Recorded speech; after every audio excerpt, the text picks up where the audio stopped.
할렐루야. 살아계신 하나님을 찬양합니다. 주님의 은혜와 평강이 오순절 10번째 주일, 우리 8월 셋째 주일에 나오신 여러분들에게 충만할 줄 믿습니다. 우리 다 같이 일으키셔서 함께 머리 숙여 기도하심으로 주님의 은혜의 보좌 앞에 기쁨으로 나아갑시다. 나의 영혼이 주의 구원을 사모하기에 피곤하오나 나는 주의 말씀을 바라나이다.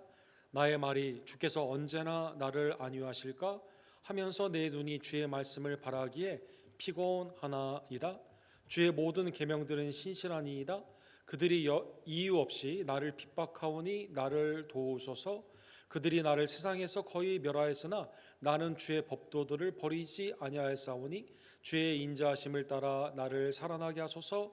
그리하시면 주의 입의 교훈들을 내가 지키리이다. 아멘.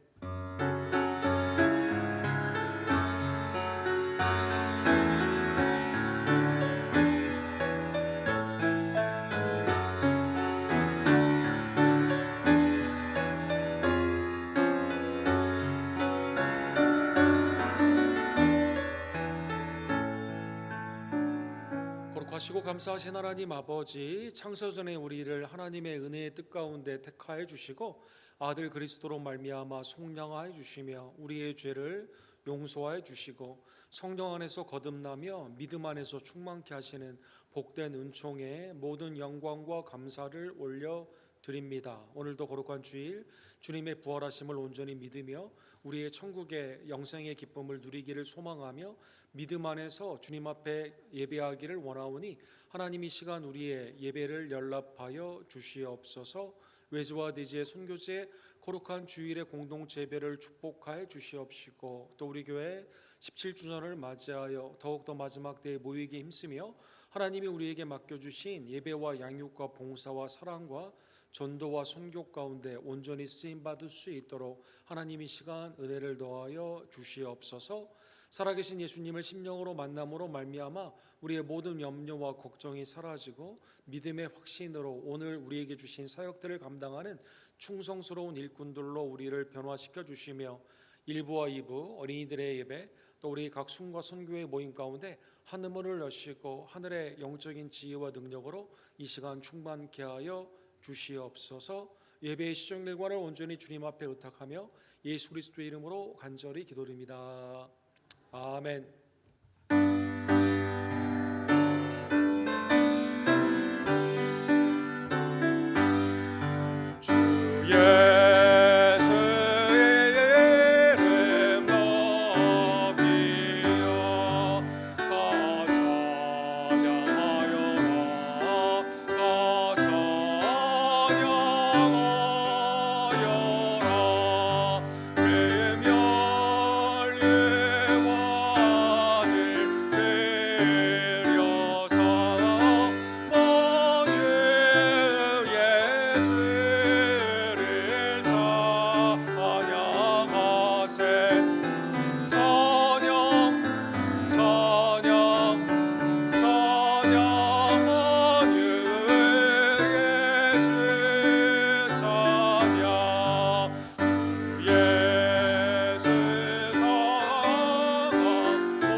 하나님, 오늘도 주님의 자리에 나와 대속의 그리스도를 통해 우리의 죄를 주께 고백해 하여 주심에 감사를 드립니다. 이 시간 한 주간 동안의 삶을 뒤돌아보며 하나님의 죄의 대속함이 그리스도의 십자가의 은혜임을 깨달으며 우리의 심령과 입술과 행함 가운데 있었던 죄악을 주님 앞에 함께 고백하기를 원합니다.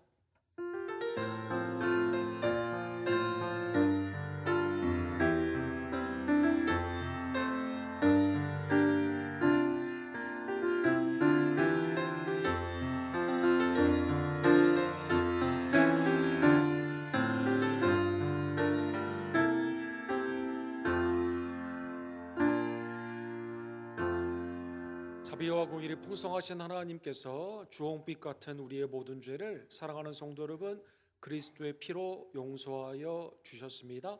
죄사함의 기쁨과 감사함으로 이 시간 우리의 신앙을 사도신경으로 함께 고백합시다. 전능하사 천지를 만드신 하나님 아버지를 내가 믿사오며 그 외아들 우리 주 예수 그리스도를 믿사오니 이는 성령으로 잉태하사 통정녀 마리아에게 나으시고 본디오 빌라도에게 고난을 받으사 십자가에 못 박혀 죽으시고 장사한 지 사흘 만에 죽은 자 가운데서 다시 살아나시며 하늘에 오르사 전능하신 하나님 우편에 앉아 계시다가 저로로서 산자와 죽은 자를 심판하러 오시리라. 성령을 믿사오며 거룩한 공예와 성도가 서로 교통하는 것과 죄를 사하여 주시는 것과 몸이 다시 산 것과 영원히 사는 것을 믿사옵나이다. 아멘.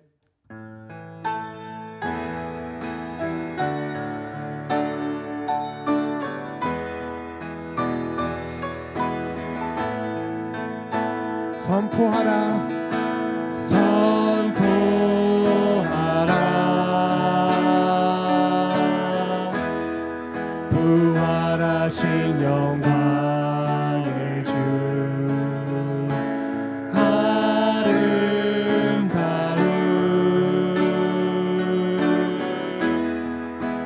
영광의 주를 보라 보좌에 앉으신 그 어린 양 예수 다 무릎 꿇고서 주 경배하리라 선포하라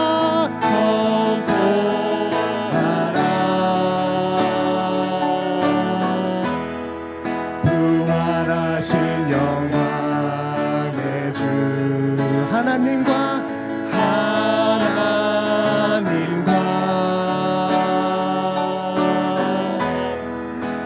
화목하게 하신 주 찬송과 존귀와 찬송과 존귀와 영광과 능력을 영광과 능력을 영원 영원토록 영원 영원토록 받아주옵소서 찬송과 존귀와 찬송과 존귀와 찬송과 존귀와 영광과 능력을 영광과 능력을 영원 영원토록 영원 영원토록 받아주옵소서.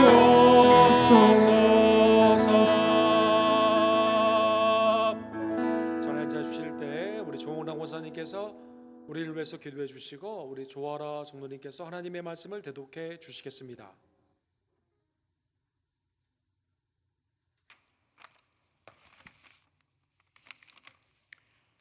기도드리시겠습니다. 사랑과 은혜가 충만하신 하나님 아버지 크신 은혜와 사랑에 감사드립니다.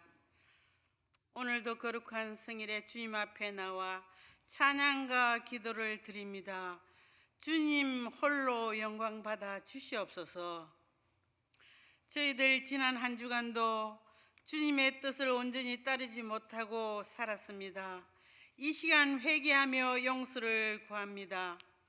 불쌍히 여기시고 주님의 십자가의 보혈로 깨끗하게 이 시간 씻어 주시옵기를 간절히 간구드립니다. 이 시간 말씀을 듣기를 원합니다. 말씀으로 은혜 받고 거듭나게 하여 주셔서 말씀에 순종하며 주님께 영광을 돌리는 삶을 살 수 있게 언덕교회 모든 성도들 큰 은혜의 시간으로 인도하여 주시옵소서. 앞으로 이번 달 말일이 우리 교회 창립 17주년을 맞이합니다. 지금까지 지키시고 인도해 주신 주님께 감사를 드립니다. 앞으로 저희들 더욱 주님께 감사하며 좀 더 열심히 기도하고 예배드리며 좀 더 주님이 기뻐하는 삶을 살게 하여 주시옵기를 간절히 원합니다. 저희들 주님 앞에 바로 서기를 원합니다. 하나님 아버지, 우리 교회를 부흥의 불길로 인도해 주시옵소서.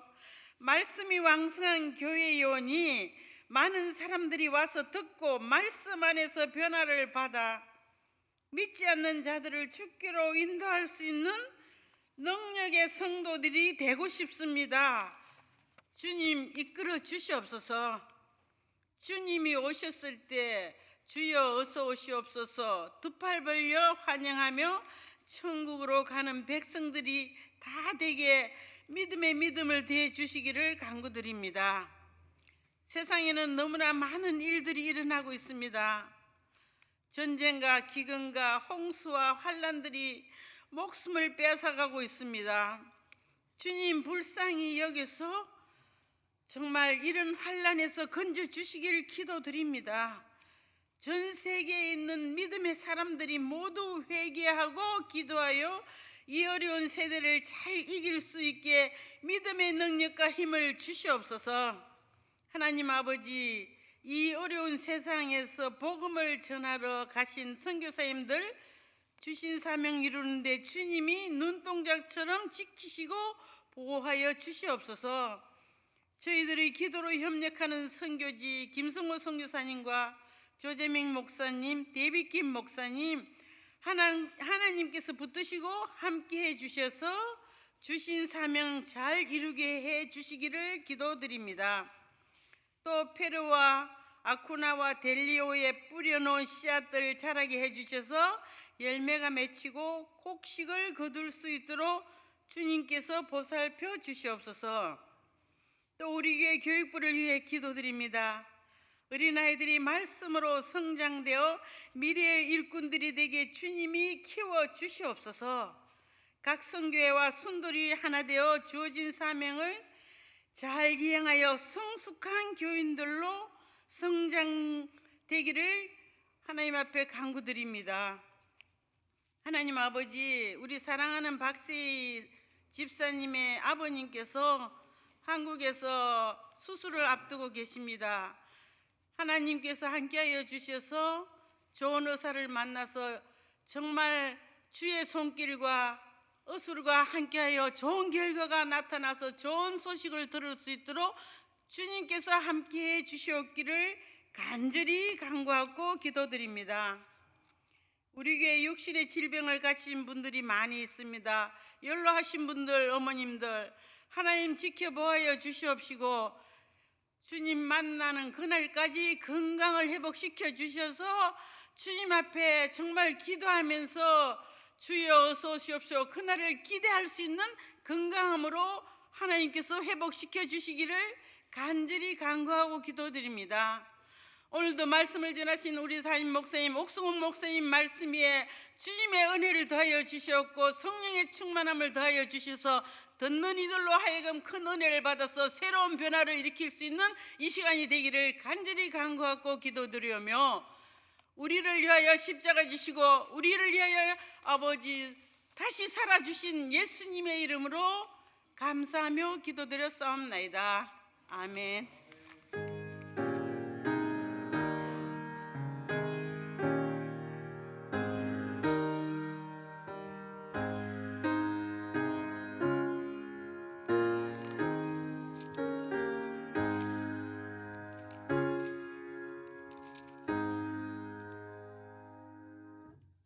오늘 주께서 우리에게 주신 말씀은 베드로전서 5장 8절에서 14절 말씀입니다.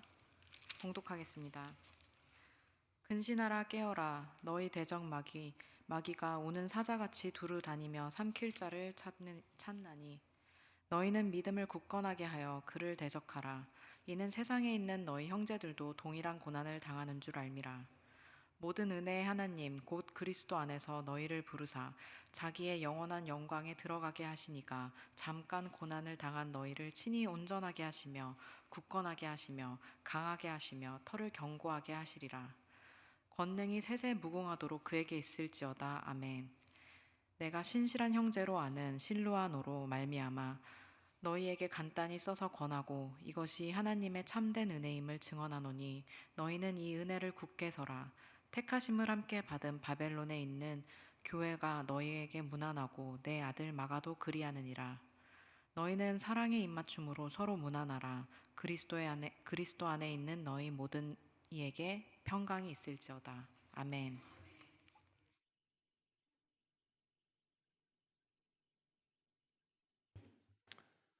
하나님의 은혜 가운데 오늘 베드로전서 마지막 부분 우리 함께 말씀을 상고하고 우리 다음 주부터는 베드로 후서를 함께 상고하기를 원합니다. 우리 기도하시고 근신하여 깨어 있어라. 하나님의 은혜의 말씀을 상고합시다.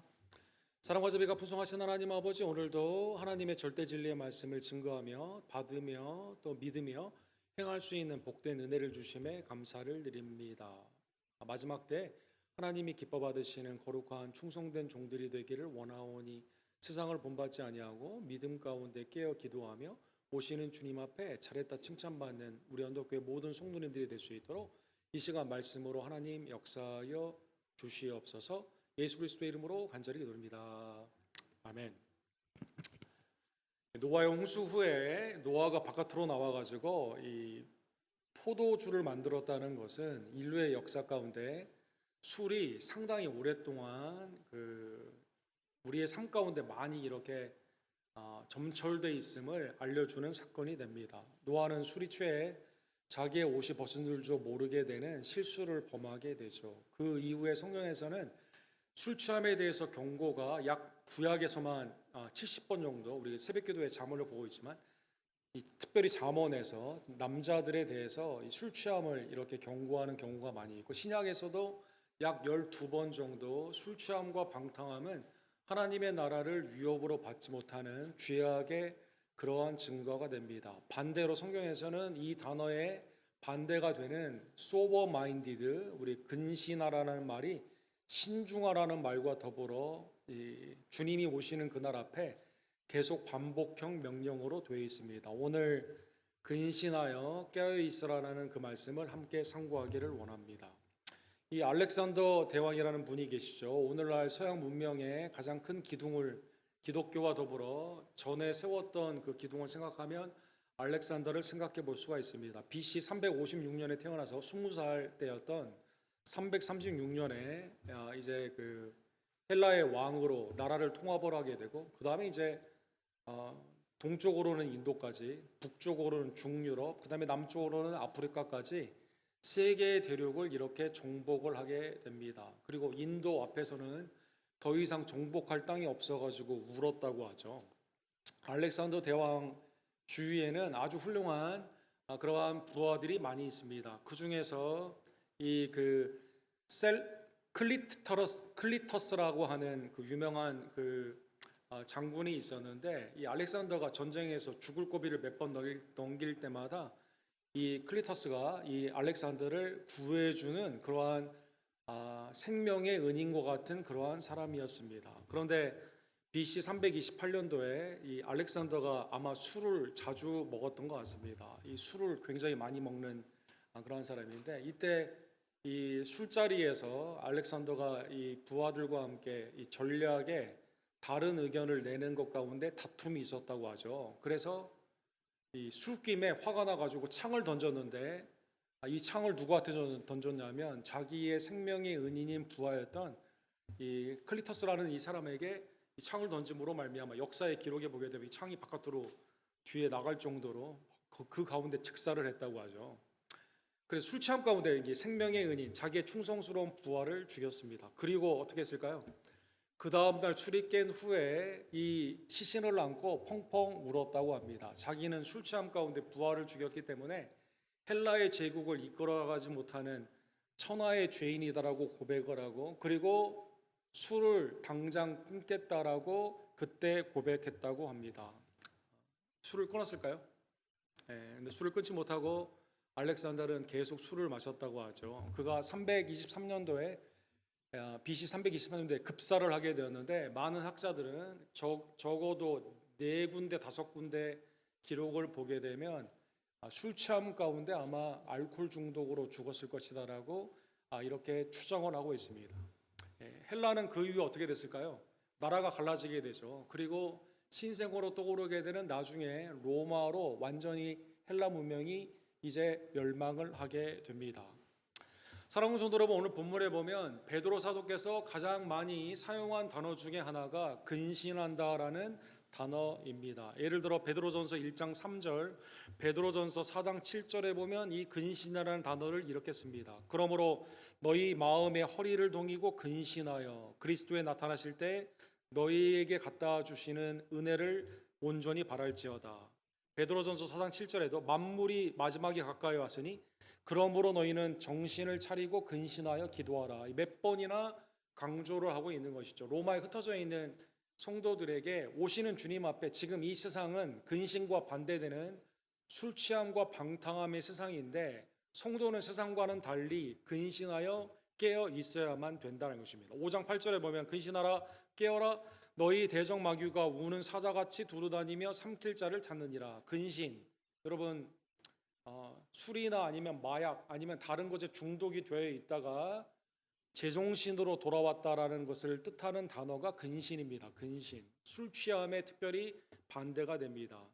이 우리의 판단, 선과 악을 판단하고 주님의 뜻 가운데 영적으로 나아갈 때 영적인 분별력이, 성령 안에 있는 이 지혜 감각이 중요한데, 이거를 해치는 게 뭘까요? 술 취함과 방탕함이다라는 것입니다. 그래서 마지막 때 너희는 술 취하지 말라, 이 단어를 다른 말로 근신하라라고 이렇게 말씀하신 겁니다.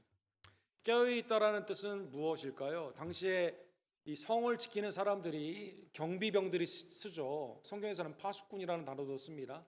적들이 오는지 안 오는지 자지 않고 깨어 있어야, 경계병들이 깨어 있어야 이 침입을 하는 외적들이 오는지를 볼 수 있기 때문에 이것은 주의력, 그 다음에 준비, 언제든지 준비된 마음을 우리에게 말씀하여 주시는 것입니다. 근신하여 깨어 있어야 되는 첫 번째 명령의 이유는 대적 마귀, 하나님의 원수인 마귀가 우는 사자처럼 지금도 두루 다니면서 삼킬 자를 찾고 있다는 것입니다.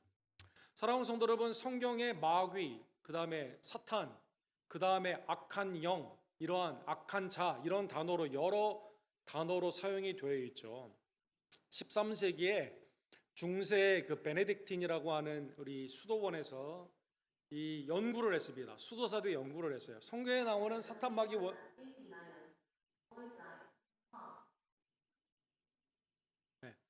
성경에 나오는 사탄 마귀 원수의 사역들이 뭔가 이것을 집대성하게 되었습니다. 그런데 베네딕틴에 있는 수도사들이 성경안뿐만 아니라 당시에 여러 나라들에 있었던 사탄 마귀 원수에 관한 전반적인, 예수님을 믿는 사람들이 아니다 하더라도 여기에 대한 많은 사람들의 상상력과 그 다음에 나름대로 그러한 개념이 있는 것을 알게 되었습니다. 특별 계시인 성경, 그 다음에 바깥에 있는 일반 계시에서도 이게 광범위하게 나타난 것이죠. 그래서 이것을 집대성을 했습니다. 그래서 왼쪽에 있는 그것이 소위 말하는 데블스 바이블이라고 하는 사탄 마귀의 성경이라고 불리게 되는 사탄의 사역들을 다 모아놓은 집대성한 책이죠. 지금도 체코의 박물관에 이렇게 있는데, 이게 당시에는 이게 하도 기록이 많아가지고요. 우리 한국에도 샤머니즘 가운데 이 마귀 뭐 이런 것들이 되게 많지 않습니까? 이걸 다 집대성을 했어요. 그리고 당시에 있는 민화들을 여기에 그려놨는데, 오른쪽에 있는 이게 이제 사탄 마귀의 형체처럼, 여기에 개념으로 오늘날 영화나 아니면 문화 같은 거 보게 되면 우리 한국에서 있는 그런 것들도 이제 비슷한 것들이 많이 있죠. 이걸 집대성을 했는데 얼마나 기록이 많은지요. 사탄의 사역이 얼마나 많은지 이 사람 키만큼 이 책이 당시에는 가장 큰 책이었다고 합니다. 이 책으로 이렇게 집대성이 이렇게 되어 있습니다. 물론 성경에는 사탄 마귀 원수가 옛 뱀이라고도 되어 있고 용이라고 이렇게 되어 있죠. 그래서 아마 그런 상상력 가운데 영향력을 받은 것 같습니다. 그런데 사탄 마귀 원수가 오늘날 삼키자를 찾고 있는 사자와 같이 찾고 있다는 이것이 비단 우리에게 있어서 물리적인 어떠한 핍박을 준다던가 아니면 이 괴로움을 주는 어떤 형상화된 존재로 생각해서는 되지 않습니다. 왜 그러냐면 성경에 보면 이 에덴 동산에서도 예수님의 광야에서도 사탄 마귀 원수는 우리를 어떻게 했습니까? 미혹이라고 하는 말씀을 왜곡하여 우리를 믿음에서 떨어지도록 그렇게 유혹했기 때문인 것입니다.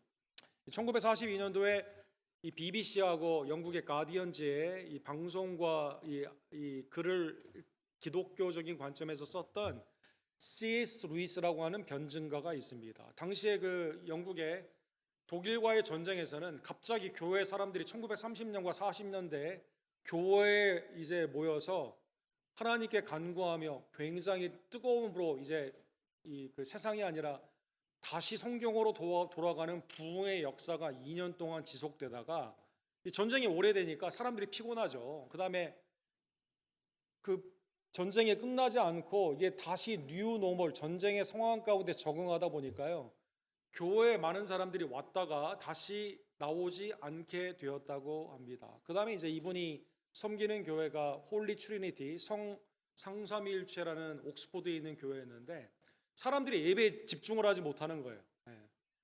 이 예배에 집중하지 못하는 이러한 상황 가운데 이 가디언지에 오늘날 사탄이 우리에게 어떻게 미혹을 하는가 일주일에 하나씩 아티클을 쓰게 됩니다. 그래서 그것을 종합한 편지가 스크루테이프의 편지라는 그러한 책입니다. 이 책은 사탄이 우리를 어떻게 미혹하는가 30개의 편지와 31번째 그 조언으로 이렇게 되어 있죠. 여러분 왜 30개일까요? 한 달이 30일 아닙니까? 사탄이 쉬지 않고 다양하게 성도를 그 가운데 우리를 미혹한다라는 것입니다. 그래서 이 편지의 내용을 잠깐 보면 스크루테이프, 그러니까 스크루라는 것은 나사죠. 우리가 나사를 이렇게 쭉 파게 되지 않습니까? 그래서 어떤 사람이 나를 스크루하게 되면 내 삶에 피해가 있는 거죠. 테이프는 뭐죠? 무슨 문제가 있으면 일시적으로 그냥 뭐 덕테이프처럼 붙이게 되는 그러한 거죠. 이 스크루테이프이 시니어 마귀의 질서 가운데 상당히 그 고참급에 있는 사람이 마귀입니다. 마귀. 그러니까 사람들을 괴롭히거나 그 다음에 이제 일시적으로 이렇게 픽스할 수 있도록 쉬운 방법을 제시하는 이게 이제 랭킹 중에 시니어인데 이 사람의 조카가 웜우드라고 하는 마귀, 이제 새끼 마귀예요. 얘가 이제 마귀로 데뷔를 하게 되었습니다. 그래서 초년의 주니어로 이제 마귀의 삶 가운데 성도를 미혹하게 되는데 자기 삼촌이죠. 시니어한테 물어보는 거죠. 내가 성도들을 이 창과 책찍으로 미혹을 했는데 잘 넘어오지가 않는다는 것이죠.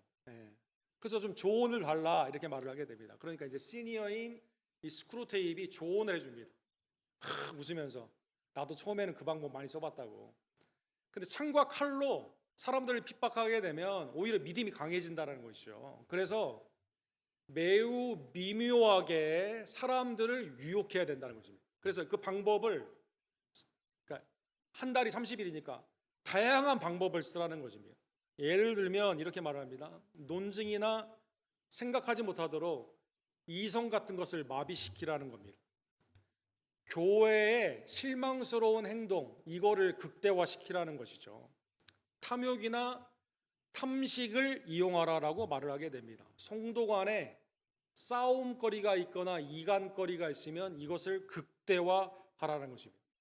공포를 적당하게 섞어가지고 극대화시키라고 말을 하게 됩니다. 사람의 악의는 가까이 하게 하고 선의는 멀리 하도록 하라는 것입니다. 청지기의 사명을 잇도록 하며 그리고 사람들이나 교회를 평가하는 평가사가 되게 하라는 것입니다. 기도하는 시간을 줄이도록 하고 노는 시간을 늘리도록 하라라고 조언을 하게 됩니다. 이런 게 쭉 30가지가 이렇게 나와 있습니다. 그래서 이 조언을 받은 이 주니어 마귀가 그렇게 하게 됩니다. 사람들에게 기도하지 못하도록 하고 기도하더라도 기복신앙을 하게 되고 사람들 사이에 싸움을 붙이게 되고 이간질을 하게 되고 이런 것들을 쭉 하게 되니까 아닌 게 아니라 사람들이 미혹 가운데 여기에 넘어가게 되는 것이죠. 사랑하는 성도 여러분, 근신하여 깨어 있어야 되는 이유는 오늘날 사탄 마귀가 매우 다양한 방법으로 성도들에게 지금도 삼키자를 찾으며 미혹하고 있기 때문이다라는 것입니다. 이 말씀을 하나님의 영감으로 썼던 베드로는 그러면 근신하며 깨어 있었을까요?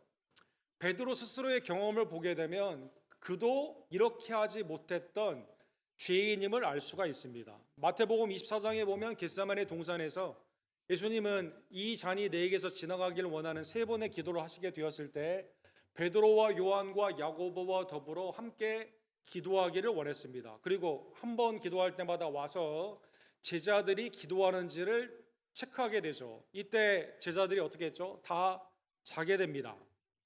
특별히 마태복음 24장 40절에 보면 아마 요한과 야고보도 자고 있었는데 베드로가 뭐 코를 골았는지 아니면 더 크게 골았는지 아니면 제자들의 대표격이기 때문에 그랬는지 베드로에게 주님이 직접 말씀하십니다. 너희가 나와 함께 한 시간도 이렇게 깨어 있을 수 없더냐? 시험에 들지 않게 깨어 기도하라. 마음에는 원이로되 육신이 약하도다 하시고. 그렇죠? 마음은 원인데 육신이 약한 상황에서 주님의 이 중요한 구속사의 십자가 앞에 깨어있지 못하고 기도하지 못하고 사는 그 베드로를 향해 주님이 그렇게 경고하여 주신 것입니다. 예수님이 잡혀가는 상황에서 베드로는 뭐라고 말하죠? 이 다른 제자들은 주님을 다 버릴지라도 나는 주님을 결단코 버리지 않겠다고 장담을 하게 됩니다. 이때 주님이 누가복음 22장에 보면 시몬아 시몬아 베드로에 대해서 말씀하시는 겁니다. 보라, 사탄이 너희를 밀가부르듯 하려고 요구하였으나 그러나 내가 너를 위하여 내 믿음이 떨어지지 않기를 기도하였으니. 그렇죠?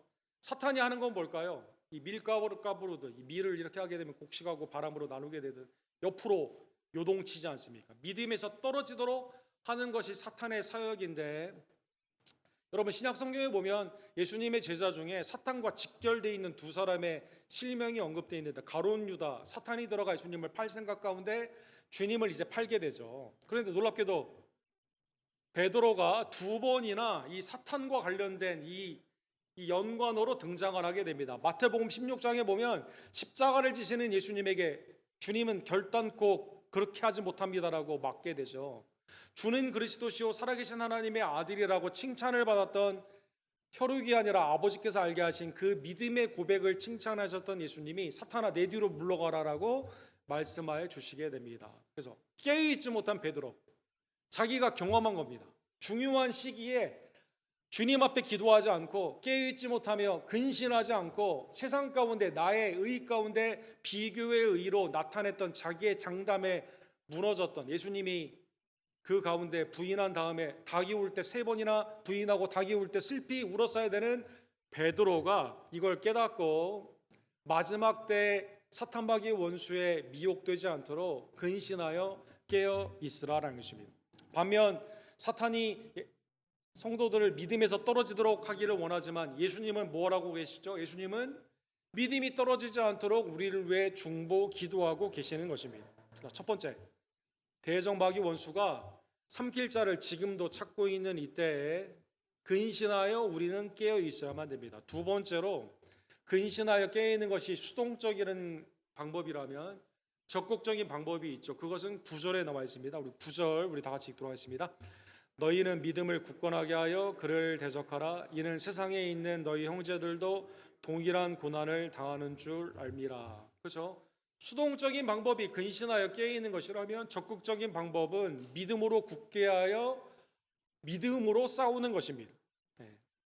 이 싸움은 나 혼자 하는 게 아니에요. 사탄의 미혹과 핍박 가운데 있는 많은 고난받는 성도들이 주위에 많이 있습니다. 야고보 사도께서도 동일한 말씀을 하셨죠. 4장 7절에 보면 그런즉 너희는 하나님께 복종할지어다 마귀를 대적하라 그리하면 너희를 피하리라. 하나님께 복종하는 것, 믿음 가운데 순종하는 것이 마귀를 대적하며 이 가운데 대적이 우리를 피하게 되는 그러한 방법이 된다라는 것입니다. 즉 근신하여 깨어있지 못하며 하나님께 순종하지 못하게 되면 사탄이 그 틈을 타서 그죠? 영적인 잠을 잔다던가 깨어있지 못하고, 세상 가운데 술 취함과 방탕함으로 있다던가, 믿음으로 하지 않고 혈과 육의 싸움으로 나아가게 되었을 때는 사탄에게 질 수밖에 없다는 것입니다. 사랑하는 성도 여러분, 악한 영이 지배하는 이 세상 가운데 하나님이 우리에게 주시는 무기는 혈과 육이 아닙니다. 요한 1서 5장 4절에 보면 무릇 하나님께로부터 난 자마다 세상을 이기느니라, 세상을 이기는 승리는 이것이니 우리의 믿음이니라. 주님이 우리에게 주시는 은사로 주신 믿음이 세상을 이기는 유일한 무기이다라는 것입니다. 에베소서 6장 12절에 보면 바울 사도께서도 우리의 싸움은 우리의 씨름, 싸움, 혈과 육이 아니에요.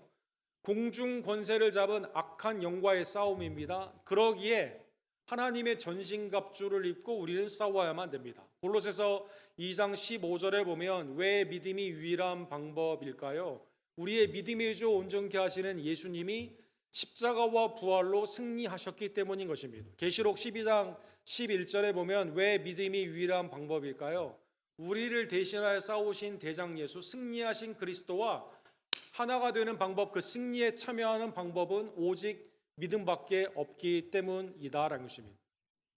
근신하며 깨어있고 그 다음에 아까 말씀드린 것처럼 믿음으로 우리는 그 가운데 대적하며 승리하게 되게 되는 것이죠. 세 번째로 근신함에 껴있고 세상과는 다른 방법으로 믿음으로 대적마귀와 싸우게 되는 이 상황에 고난이 따르게 됩니다. 그런데 중요한 것은 고난 중에 하나님께서 우리와 그 중에 함께 계신다라는 것입니다. 10절에 보면 모든 은혜의 하나님 곧 그리스도 안에서 너희를 부르사 자기의 영원한 영광에 들어가게 하시니가 잠깐 고난당한 너희를 친히 온전하게 하시며 굳건하게 하시며 강하게 하시며 털을 견고하게 하시리라. 모든 은혜 하나님께서 사탄마귀 원수의 이러한 미혹과 핍박이 있는 이때 고난받는 성도를 향해서 궁극적으로 우리에게 어떻게 할까?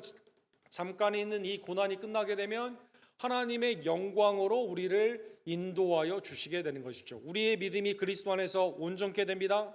우리의 신앙이 굳건하게 됩니다.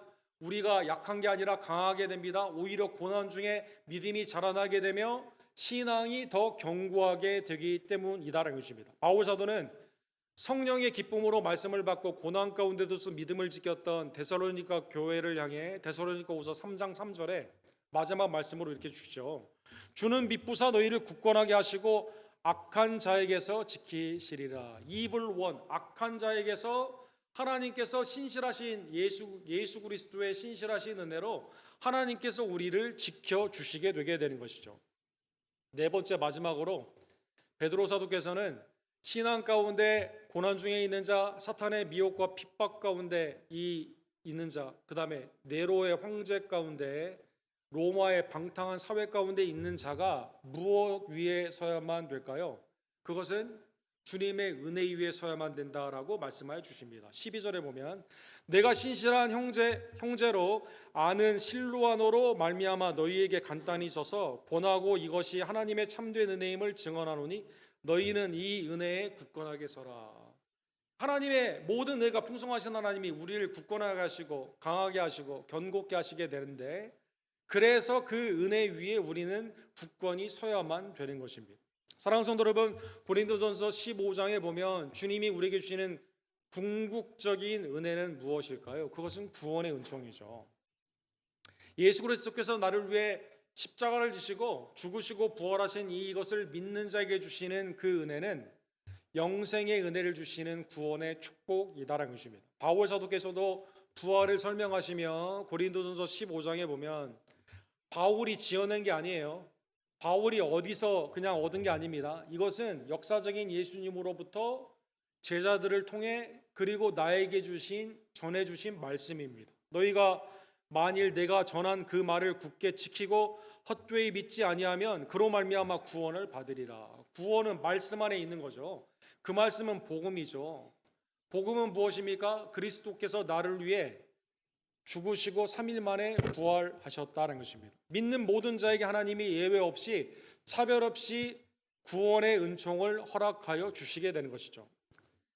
구원의 은혜 가운데 있는 이것은 그 은혜가 말씀 위에 있기 때문에 우리는 말씀 위에 서야만 되는 것입니다.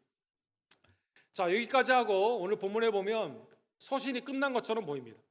하나님의 은혜와 평강이 그 가운데 있기를 원하며 끝난 것처럼 보이는데 13절과 14절의 마지막에 바울 사도께서 아마 실루아노를 통해 말씀을 쓰시다가 끝난 걸로 생각했다가 하나를 더 강조하는 부분이 있습니다. 그게 오늘 본문 13절과 14절에 있는 말씀이죠. 13절에 보면 택하심을 함께 받은 바벨론에 있는 교회가 너희에게 무난하고 내 아들 마가도 그리하느니라.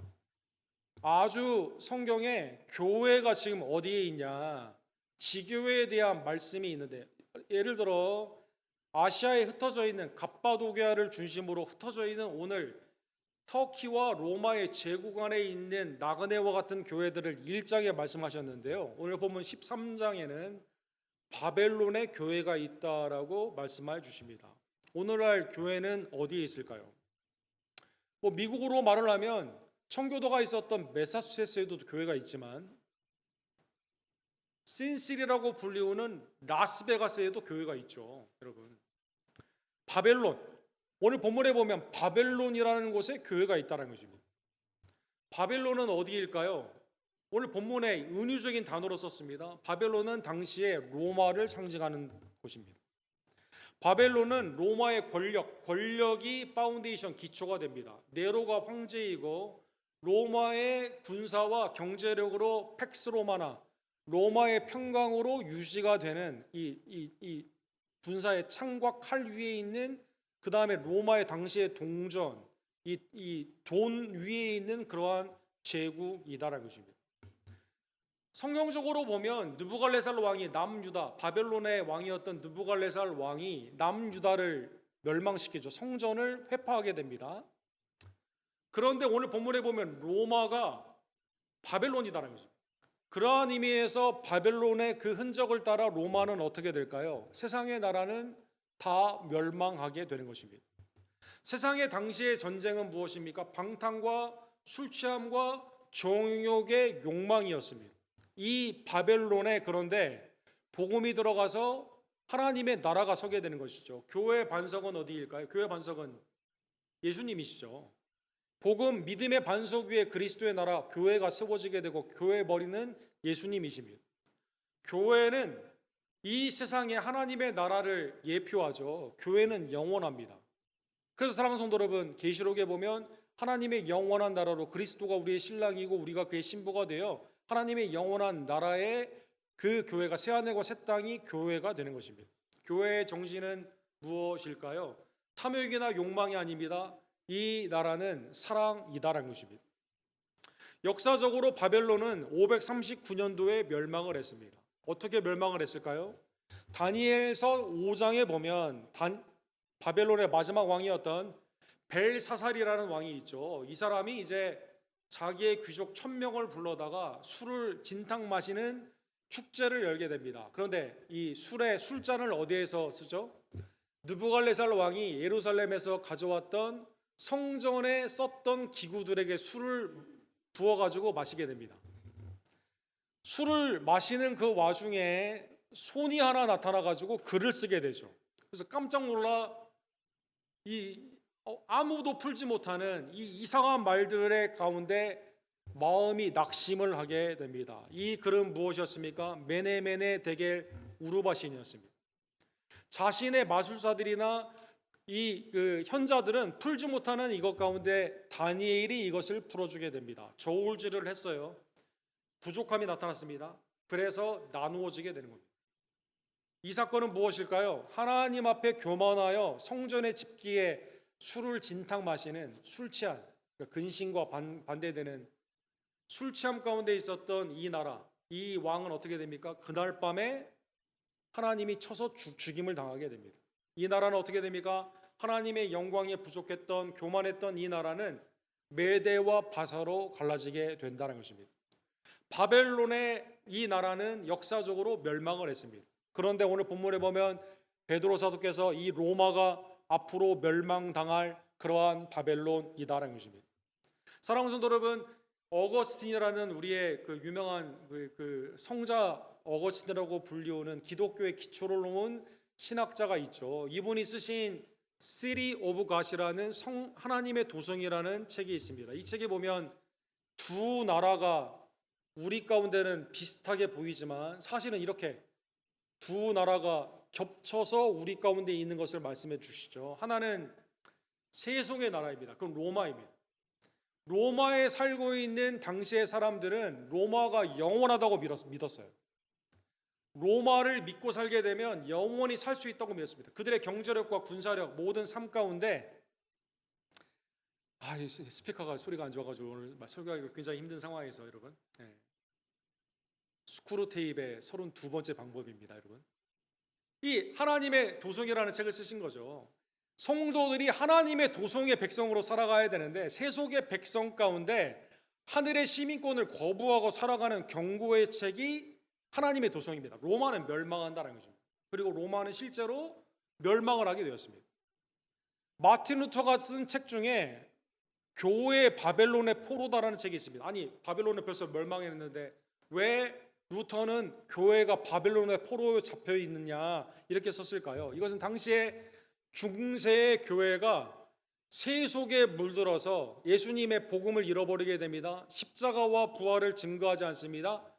면죄부를 팔아가지고 성 베드로 성당을 하게 되고, 그 다음에 이 교황과 신부들이 타락을 한 그러한 상황에서 여기에서 해방돼야 된다. 뭐에 사로잡혀 있는 거예요? 교회가 바벨론에 사로잡혔다 있다는 것이죠. 오늘날 여러분과 제가 어디에 사로잡혀 있을까요? 탐욕의 세상, 세상의 군사력과 경제력, 여기에 내가 부합하게 되면 하나님이 없이도 살 수 있다고 하는 이 세상 가운데 만취되어 있기 때문에 우리도 멸망하는 세상에서 근신하여 깨어있지 않고 믿음으로 대적마귀와 싸우지 아니하고 우리에게 주시는 하나님의 은혜 가운데 굳건히 서지 아니하면 우리도 멸망의 길을 가게 된다는 것입니다. 계시록에 보면 8번이나 그래서 바벨론은 멸망하게 되는데, 바벨론을 뭐라고 표현했냐면 큰 성 바벨론, 큰 음녀다라고 말을 했습니다. 예를 들면 계시록 14장 8절에 보면 또 다른 천사 곧 둘째가 그 뒤를 따라 말하되 무너졌도다 무너졌도다 큰 성 바벨론이여 모든 나라에서 그의 음액으로 말미암아 진노의 포도주를 먹이던 자로다 하더라. 큰 성 바벨론이 멸망하게 되는 거죠. 왜 멸망했을까요? 사람들에게 술 취하게 했기 때문에. 사람들, 큰 음녀 옛뱀 사탄, 이 바벨론이 있는 이 세상은 멸망하게 된다라는 것입니다. 그래서 바벨론의 안에 있는 교회는 어떻게 될까요?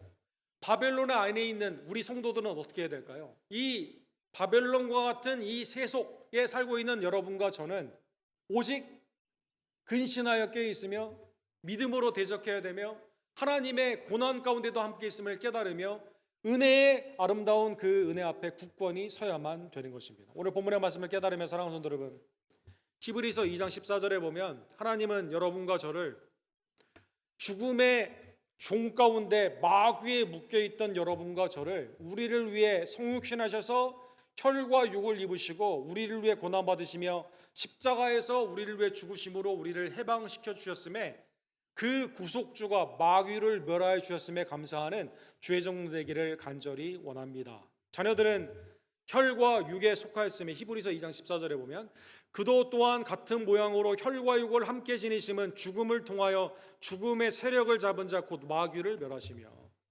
주님이 혈과 육으로 우리 가운데 오신 이유는 뭘까요? 죽음의 공포 가운데 있는 여러분과 저를 여기에서 풀어주고자 십자가로 마귀를 멸하여 주셨다는 것입니다. 더 나아가 요한복음 17장 22절과 24절에 보면 주님은 여러분과 저를 죄 가운데서 의롭다 해주실 뿐만 아니라 성화의 은혜 가운데 우리를 성결케 해주실 뿐만 아니라 여러분과 저를 영어롭게 해주셨습니다. 내게 주신 영광을 내가 그들에게 주었으니 이는 우리가 하나가 된 것 같이 그들도 하나가 되게 하려 함이니라. 하나님의 은혜 안에서 주님이 여러분과 저에게 주님이 홀로 마땅히 받으셔야 되는 그 영광, 그것을 여러분과 저에게 은혜 가운데 허락하여 주신 겁니다. 성도의 끝은 죽음이 아닙니다. 성도의 끝은 영화입니다. 글로리피케이션. 그러므로 오늘 본문의 말씀을 깨달으며 고난 가운데 대적마귀 원수가 오늘날 여러 가지로 미혹을 하고 있는 이때, 사랑하는 성도 여러분, 오직 나를 위해 죽으시고 부활하신 승리하신 주님만을 의지하는, 그리고 나에게 세상은 영광을 주지 못해요. 영원한 영광을 주시는, 생명의 면류관 그 영광을 주시는 그리스도를 붙잡는 주의 종들 되기를 주님의 이름으로 간절히 축원합니다. 고린도후서 1장 9절에 보면 우리는 우리 자신이 사형 선고를 받은 줄 알았으니 이는 우리로 자기를 의지하지 말고 오직 죽은 자를 다시 살리시는 하나님만 의지하게 하려 함이니라. 죽음의 위협이 바울 사도로 하여금 믿음을 정결케 해 주셨습니다. 어떻게 하신 거예요? 주님만을 의지하게 한 거죠. 사랑하는 성도들, 고난은 그러한 의미에서 우리의 믿음을 정결케 합니다. 고난은 우리의 믿음을 자랑하게 합니다. 반면에 세상의 평강은, 세상의 안일은 우리의 믿음을 위축시킵니다. 사탄이 틈을 타 우리를 미혹하는 계기가 되기 때문인 것입니다. 예수님은 항상 기도하고 낙심하지 말아야 될 것을 비유로 말씀하셨습니다. 누가복음 18장에 보면 과부가 억울한 일을 당했는데 재판장이 불의한 재판장이 재판을 안 열어줘요. 계속 무시합니다. 그런데 과부가 계속 찾아가죠. 재판관이 계속 찾아오니까 귀찮아가지고 과부의 청을 들어주게 됩니다. 불의한 세상의 재판관도 계속 찾아가면 이렇게 하는데 하물며 우리를 위해 아들을 주신 예수 그리스도를 주신 아버지께서 택한 자의 청을 들어주지 않겠냐, 간구를 들어주지 않겠냐, 이게 비유의 내용이죠. 근데 비유의 결론이 조금 이상합니다. 누가복음 18장 8절 하반부에 보면 결론이 이렇게 나왔어요. 그러나 인자가 올 때 세상에서 믿음을 보겠느냐. 이러한 믿음을 보겠다는 주님의 긍정적인 말씀이 아니라 부정적인 질문이에요. 보기가 아마 어려울 것 같다, 이렇게 말씀하신 겁니다. 즉 항상 기도하고 낙심하지 않아야 되는데 우리는 어떻게 합니까? 근신하여 깨어 기도하지 못하며 세상 가운데 만취되어 주님이 오시는 그때 주님을 간청하며 온전히 기도했던 모습으로 나아가지 못하고 주님 앞에 칭찬을 받지 못하는 기도 가운데 게으르며 악한 모습으로 나아가기가 쉽상이다라는 것입니다. 그러한 의미에서 주님의 오늘 권면을 다시 한번 깨달으며 상황이 낙심되는 상황이고 삶 가운데 사탄의 미혹이 많이 있는 바벨론과 같은 이 세상에서 영적으로 여러분과 제가 유일한 나의 구원주가 되신 그리스도께서 나를 위해 죽으시고 부활하신 그 은혜를 기억하며 지금도 우리의 믿음이 떨어지지 않도록 간구하는 주님의 은혜를 기억하며 영광의 유일한 소망이 되시는 그리스도께 근신하여 깨어있으며 믿음 가운데 사탄마귀 원수를 대적하며 그 은혜 가운데 고난 중에 함께 하시는 그 은혜 위에 온전히 서는 주의 종들 되기를 간절히 원합니다. 우리 이미 21세기에 복음을 가장 잘 증거했던 미국의 목사님을 크리스천이티 투데이가 몇 분을 이렇게 그의 유알로지 돌아가셨을 때 이걸 남기게 되었는데 그 중에 대표적인 분이 이제 그 월스트리트 맨하탄에 있는 리디모라는 교회가 있어요. 거기에서 복음을 증거한, 여러분 월스트리트는 예수님을 믿는 분들이 2%도 안 된다고 그러죠. 세상의 모든 돈과 자본이 거기에 있지 않습니까? 거기에서 이제 복음을 증거하신 분입니다. 이 팀 켈러라는 분이 2023년에 이제 그 하나님의 부르심을 받았는데 함께 사역을 했던 이제 가스펠 코올리션이라고 하는 함께 사역을 했던 분들이 평소에 이분이랑 대화했던 거, 그다음에 이제 암으로 돌아가시기 전에 병상에서 했던 대화들을 이렇게 책으로 묶었습니다. 그래서 팀 켈러 온 더 크리스천 라이프, 기독교인의 신앙에 관한 팀 켈러의 조언들이라는 책을 이제 얼마 전에 이제 출간하게 되었습니다. 거기에 이제 특이한 섹션이 있는데 이 맨하탄에서 어려운 곳에서 복음을 증거하고 그래도 미국의 영성, 이 기도의 영성, 도시에 있는 교회 사역, 그 다음에 이제 이 자비의 사역 가운데 쓰임을 받았던 이분이 후회한 게 있을까, 후회스러운 게 있을까, 이 같이 있었던 이 사람들이 질문을 하고 대답을 했던 이 마지막에 팀 켈러가 후회했던 것들이라는 그 섹션이 있습니다. 이게 이제 그 같이 사역을 했던 맷 스모터스라는 분이 이제 이분도 이제 목사님인데 이분이 이제 질문한 거죠. 이 목사님 돌아가시기 전에 혹시 좀 후회스러운 적이 있냐? 근데 두 가지를 후회스럽다라고 했다는 겁니다. 두 가지. 첫 번째는 더 분명히 은혜의 복음을 증거했어야만 되는데 너무 율법주의 아니면 자기 의 가운데 있는 자유, 당시에 월스트리트에 있는 이러한 상황 가운데 더 분명한 그리스도의 복음을 온전히 증거하지 못했다. 이게 너무 한스럽다. 첫 번째. 두 번째는 뭘까요? 두 번째는 더 기도했어야 되는데, 내가 하나님을 더 의지했어야 되는데 기도하지 못하고 결정을 한 경우들이 많이 있고, 더 충분히 하나님과 기도 가운데 교제하며 내가 목회를 이끌었어야 되는데 그렇게 하지 못한 게 많이 있다. 이 두 가지를 마지막 돌아가시기 전에 후회하는 두 가지로 이렇게 친구들에게 말을 했다고 합니다. 그러니까 같이 있던 사람들이 깜짝 놀란 거죠. 당신보다 복음을 더 분명하게 증거한 사람이 어디 있고, 당신보다 기도 가운데 너무나 훌륭한 결정을 한 분이 얼마나 이 세상에 별로 없는데 깜짝 놀란 거죠. 사랑하는 성도 여러분, 팀 켈러조차도 세상에 어떤 누구조차도 사랑하는 성도 여러분, 바벨론에 있는 세상에서는 이 두 가지가 오늘 본문에 나온 것처럼 필요합니다. 근신할 게 기도해야만 됩니다. 복음에 온전히 서야만 됩니다. 오늘 본문의 말씀을 깨달으며 베드로전서를 마치며 주님이 오시는 그날, 주님이 항상 낙심하지 않고 네가 기도했구나, 이러한 칭찬을 받는, 네가 복음의 은혜 위에 온전히 섰구나 라고 칭찬을 받는 하나님의 복된 종들 되기를 주님의 이름으로 간절히 축원합니다.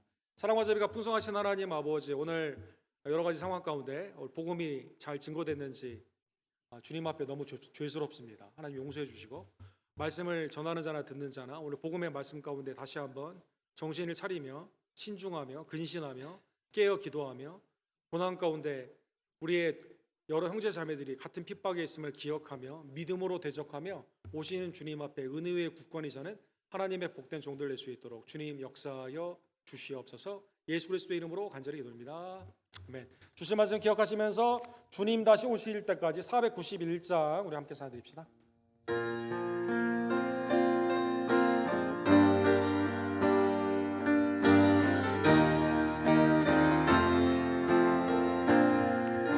주님 다시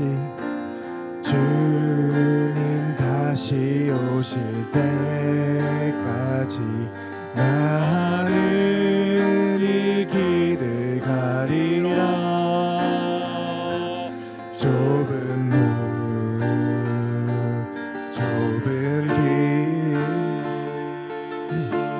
나의 십자가 지고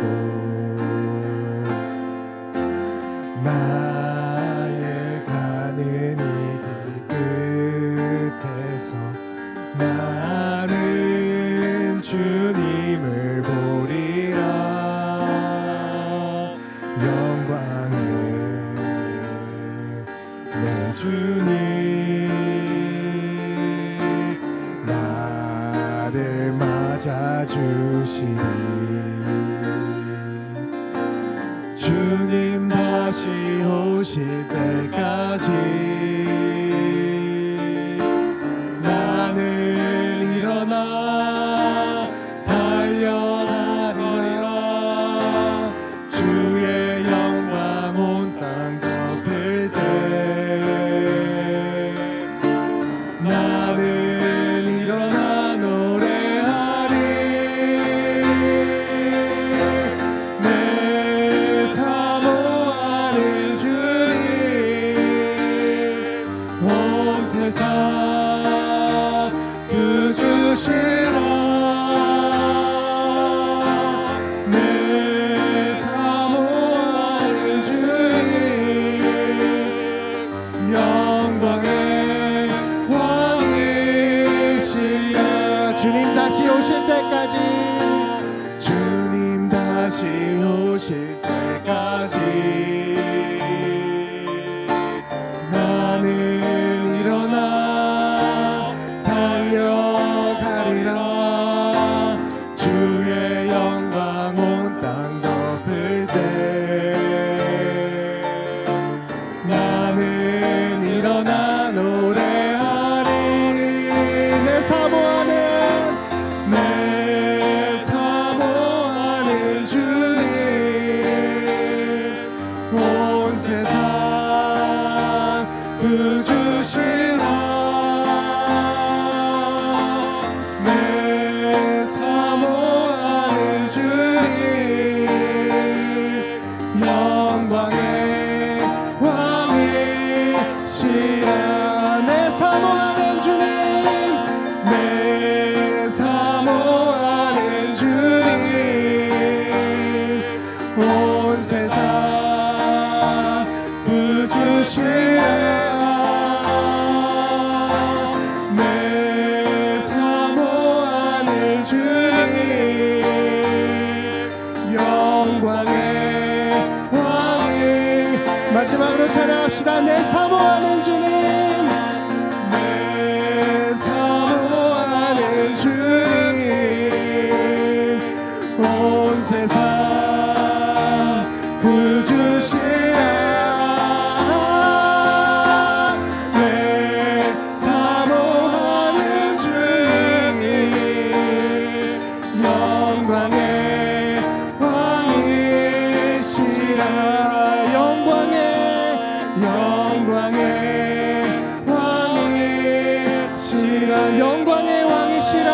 하나님 바벨론과 같은 이 세상에서도 나에게 구원의 은혜를 허락하여 주시고 주님의 몸된 교회에서 기쁨과 감사함으로 예배케 해 주심에 주께 모든 감사와 영광을 올려드립니다. 이 시간 하나님의 은혜를 받은 우리들 받은 복을 세어보며 믿음으로 감사함으로 주님 앞에 드리는 복된 예물을 연락하여 주시옵소서.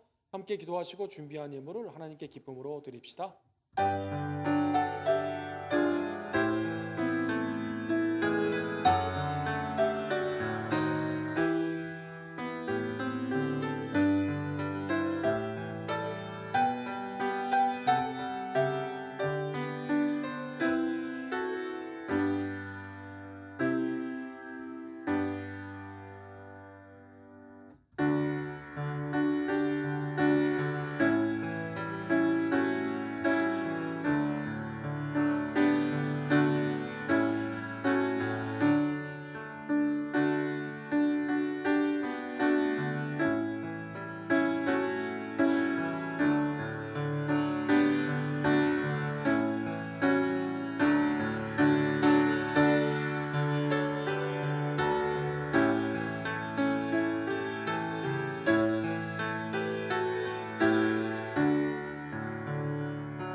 거룩하시고 자비로우신 하나님 아버지, 하나님의 은혜에서 우리를 죄와 사망에서 구원코자 독생자 예수님을 보내주시고 죽음의 두려움에서 마귀의 종에서 우리를 해방시켜 주시며 이제는 성령 안에서 하나님을 향한 영생과 또 천국의 백성과 주님의 아들됨을 기뻐하며 구원의 자유함으로 하나님께 영광 돌리게 하여 주심에 감사를 드립니다. 매일의 삶이 하나님이 보시기에 기쁨이 되는 신령과 진정의 예배의 삶이 되기를 원하며 특별히 17주년을 맞이하는 우리 교회가 하나님을 기쁘시게 하는 예배와 양육과 봉사와 사랑과 전도 가운데 한마음 한뜻이 되어 아버지께 온전히 쓰임받는 복된 구속의 아름다운 교회가 될 수 있도록 주여 역사하여 주시옵소서. 외지와 내지의 송유사님들을 기억하여 주시고 교단의 600여 송유사님과 협력하는 모슬렘의 프론티어 미션, 또 우리가 계획하는 단기 선교, 또 이민자의 사역 가운데 힘쓰는 데이비킴 목사님의 그로콜 미션, 믿음 안에서 협력하며 기도하며 후원하며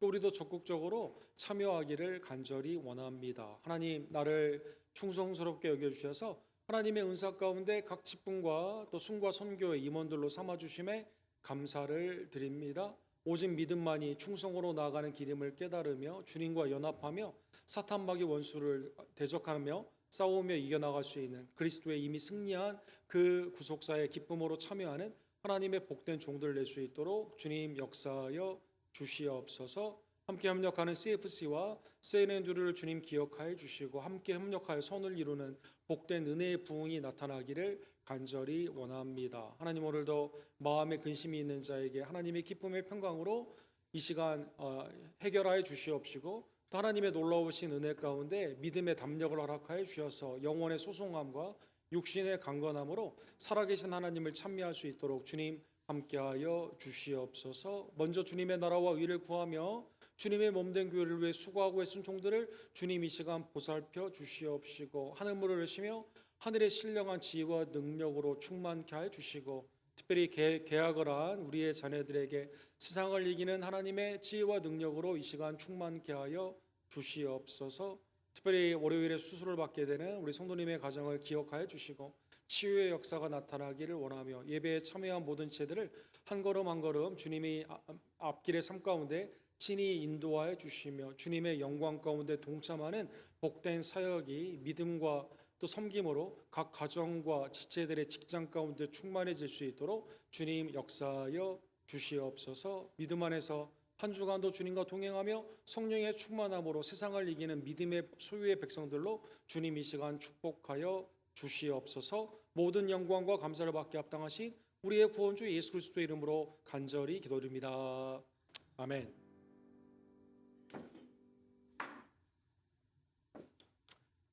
새벽기도회가 이번 주 잠언 19장에서 23장으로 진행이 됩니다. 각 가정과 특별히 교회에서 함께 마지막 때 기도에 힘쓰는 우리 종들 되기를 원합니다. 31일은 8월 마지막 주간은 우리 교회 설립 17주년이 되는 감사 주일입니다. 가족과 이웃을 초청하여 기쁨 가운데 함께 주님 앞에 감사하는 시간 되기를 원합니다. 다음 주에 카운슬에 있는데 각 팀장님들은 9월까지 사역을 준비하여 참여해 주시기를 원합니다. 큐티에 참여하는 성도님들은 우리 구호로 받아가 주시고 새로 참여를 원하시는 분들은 사무실에 알려주시기를 원합니다. 다른 광고는 우리 주보를 참조해 주시고 오늘 마이크 사정이 좋지 못했는데 성도님들의 양해를 부탁을 드립니다. 우리 다 같이 일어서셔서 함께 하나님의 축복의 강물이 우리 교회를 통해 세상 가운데 흘러가길 원하며 주 보좌로부터 우리 함께 마지막 찬양 부르시고 축도로 예배를 마칩시다.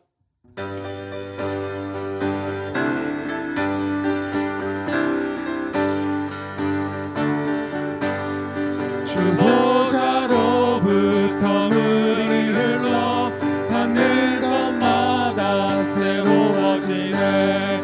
그 골짜기를 지나 들판으로 생수의 강물 흘러넘치네. 주님의 강이 충만케 되네. 닿는 자마다 지우게 되네. 그 강가에 있는 병든 자들 주 갈급하며 돌아오리라. 주님의 강이 우릴 즐겁게 해. 주님의 강이 춤추게 해. 주님의 강이 우릴 새롭게 해. 기쁨으로 충만케 주님의 산에 올라가리. 주님의 산에 올라가리. 주 계신 보좌 찾으러 그 강변에 우리 달려가서 춤을 추며 주를 찬양하리.